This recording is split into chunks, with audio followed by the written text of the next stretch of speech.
টানা 2.5 ঘন্টা আকাশে ওড়ার পর ফাইনালি আমরা এসে পৌঁছালাম মায়ানগরী মুম্বাইতে। হ্যাঁ, মুম্বাই হচ্ছে আমাদের ফার্স্ট ডেস্টিনেশন। এখানে আমরা 2 দিন থাকবো। মুম্বাইতে এর আগে অনেকবারই এসেছি, কিন্তু এবারের জার্নিটা যেন আমাদের কাছে ভীষণই স্পেশাল, কারণ মামুনি বাপি প্রথমবার।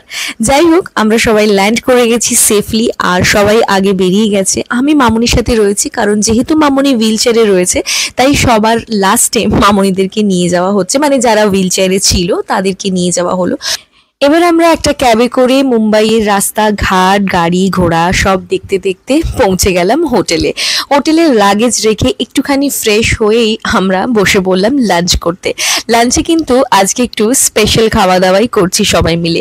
স্টার্টারে নিয়েছিলাম মঙ্গোলিয়ান চিকেন, আর প্রচণ্ড খিদে পেয়ে গেছিল, কারণ সেই সকালবেলা 6:30টার সময় আমরা খাওয়া দাওয়া করেছি। আর আজকে সবাই মিলে চাইনিজ খাবারই খাচ্ছি, কারণ চাইনিজ আমাদের সবার ফেভারিট। যাই হোক, লাঞ্চ সেরেই কিন্তু আমরা বেরিয়ে পড়বো, সেই গল্পটা পরের ব্লগে।